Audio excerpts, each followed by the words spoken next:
कलयुग के 5 कड़वे सत्य जो श्री कृष्ण ने बताए थे। बात उस समय की है जब पांचों पांडवों को वनवास हो गया था। वनवास जाने से पहले पांडवों ने भगवान श्री कृष्ण से पूछा, हे श्री कृष्ण, अभी यह द्वापर युग का अंत काल चल रहा है। आप हमें बताएं कि आने वाली कलयुग की चाल गति क्या और कैसी होगी।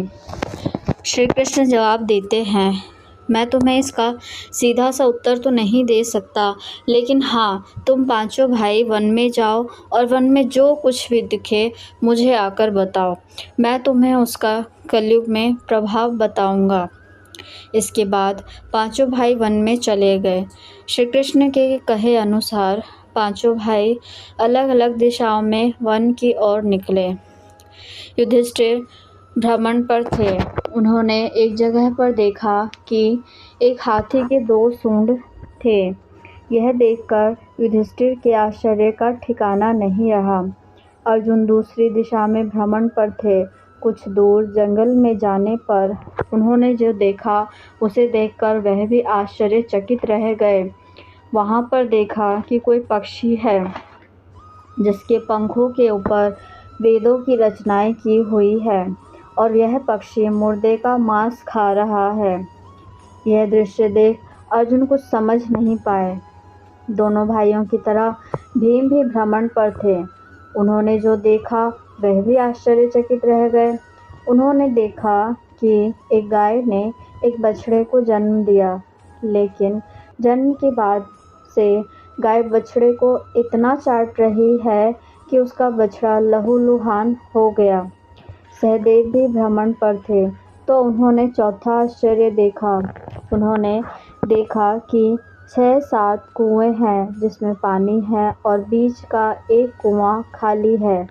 बीच का कुआं काफ़ी गहरा होते हुए भी फिर भी उसमें पानी नहीं है। बहुत ही घोर आश्चर्य, यह कैसे हो सकता है। नकुल भी भ्रमण पर थे। उन्होंने आश्चर्यजनक घटना देख एक पहाड़ के ऊपर से एक बड़ी सी चट्टान लुढ़कते हुए नीचे आ रही है। वे कितने ही वृक्षों से टकराकर उनको नीचे गिराते हुए वे आगे बढ़ जाती है। विशालकाय वृक्ष भी उसको रोक ना सके। इसके अलावा यह चट्टान कितनी ही अन्य चट्टानों के साथ टकराई, फिर भी वह उसे रोक नहीं सके। अंत में वह एक अत्यंत छोटे पौधे का स्पर्श होते ही स्थिर हो गई। इसके बाद पांचों भाई एकत्रित हुए और शाम को भगवान श्री कृष्ण को अपने अनुभव सुनाए। सबसे पहले युधिष्ठिर ने कहा, मैंने तो पहली बार 2 सूंड वाला हाथी देखा। यह मेरे लिए तो बहुत ही आश्चर्यजनक था। भगवान श्री कृष्ण कहते हैं, धर्मराज, अब तुम कली काल की सुनो।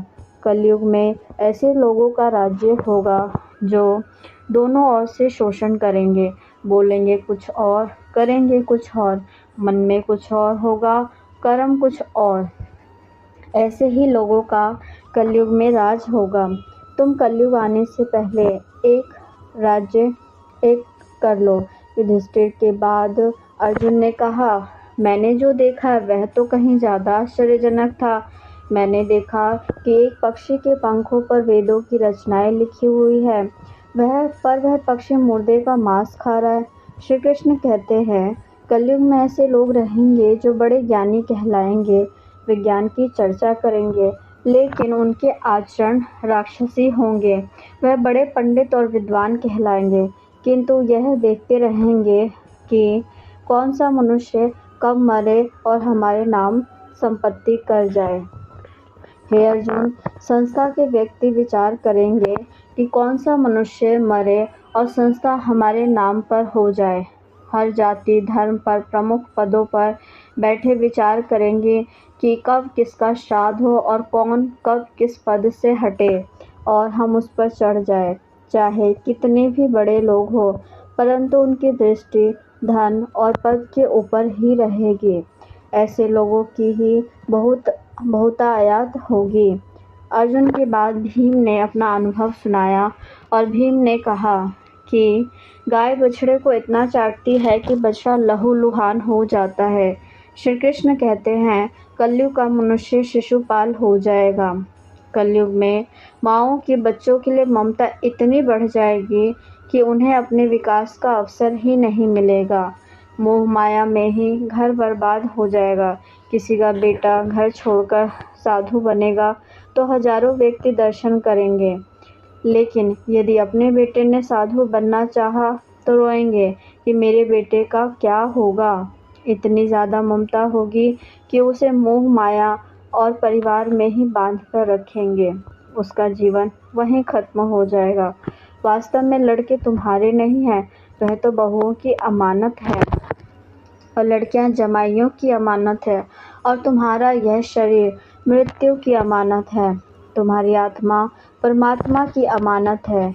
इसीलिए तुम्हारा अपने शाश्वत संबंध को जानना आवश्यक है। भीम के बाद सहदेव ने पूछा, हे श्री कृष्ण, मैंने यह देखा कि 5-7 बड़े कुओं के बीच एक गहरा कुआं बिल्कुल खाली है, जबकि ऐसा संभव कैसे हो सकता है। भगवान श्री कृष्ण ने जवाब में कहा, कलयुग में लड़की के विवाह में, मकान के उत्सव में, छोटे बड़े उत्सवों में तो लाखों रुपए खर्च कर देंगे, परंतु पड़ोस में ही यदि कोई भूखा प्यासा मर रहा होगा तो यह नहीं देखेंगे कि उसका पेट भरा है या नहीं। उनका अपना ही सगा भूख से मर जाएगा, उसे देखते रहेंगे। और दूसरी ओर मांस, मदिरा, मौज, मांस भक्षक, सुंदरता और जश्न में पैसे उड़ाएंगे, किंतु किसी के 2 आंसू पोंछने में उनकी रुचि नहीं होगी। कहने का तात्पर्य यह है कि कलयुग में अन्न के भंडार तो होंगे, लेकिन लोग भूख से मरेंगे। सामने बंगले में ऐशो आराम चल रहे होंगे, लेकिन पास की झोपड़ी में आदमी भूख से मर जाएगा। एक ही जगह पर असमानता अपने चरम पर होगी। सहदेव के बाद नकुल ने श्री कृष्ण को बताया कि मैंने भी एक आश्चर्य देखा है कि एक बड़ी सी चट्टान पहाड़ पर से लुढ़की वृक्षों के तने और चट्टानें भी उसे रोक ना पाए, किंतु एक छोटे से पौधे के स्पर्श से ही वह बड़ी चट्टान रुक गई। समझ नहीं आया कैसे।